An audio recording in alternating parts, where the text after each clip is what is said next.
जरांगे पाटलांनी भाजप नेत्यांना थेट इशारा दिलाय। मराठ्यांपुढे तुम्ही जर शांत बसले नाही तर तुमचं राजकीय करिअर मराठा संपवून टाकेल असा इशारा जरांगे पाटील यांनी दिलाय।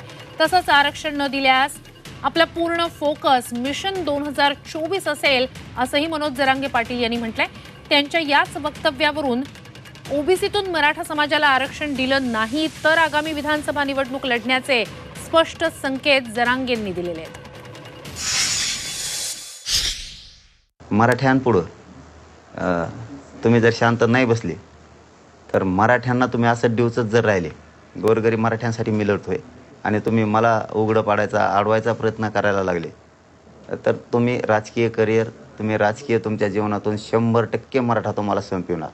माझं ध्येय ठेवलं मी मराठा आरक्षण समाजाला मिळवून द्यायचं नसता आपलं पुरा फोकस मिशन 2024 धिंगाणाच सगळे पाडापाडी करून टाकायचे यांची।